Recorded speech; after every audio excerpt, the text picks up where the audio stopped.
ધ્યાન ન રહે એટલે દીવો રામ થઈ જાય એટલે બીજા જગતના સાક્ષી સૂર્યનારાયણ.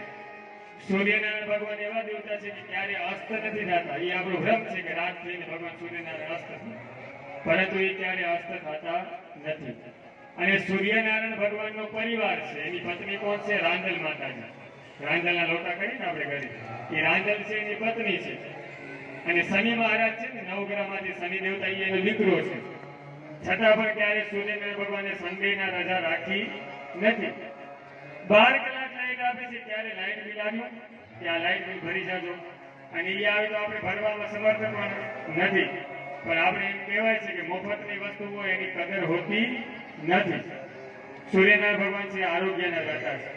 આરોગ્ય સારું રહે એવી ભગવાન સૂર્યનારાયણને પ્રાર્થના કરવાની. અને સવારના જો બ્રહ્મ મુહૂર્ત, સવારના આપણે ઉઠીએ ને ત્યારે બ્રહ્મ મુહૂર્ત હોય. યતિ સતી સંન્યાસી તપ જપ કરતા હોય, મંદિરોમાં આરતી થતી હોય, તો એવું સવારનું મુહૂર્ત બ્રહ્મ મુહૂર્ત છે. અને મધ્યાહન એટલે કે બપોરનો સમય છે એ રુદ્ર સ્વરૂપ છે. રુદ્ર સ્વરૂપ એટલે બપોરના સમયે ભગવાનને આપણે દર્શન ન કરી શકીએ, કારણ કે આંખ આપણી બંધ જ થઈ જાય. એ રુદ્ર સ્વરૂપે ભગવાન સૂર્યનારાયણ હોય છે. અને સાયંકાલે સ્વયં વિષ્ણુ સાંજે જ્યારે ગાયો છે ને ચરી અને પોતા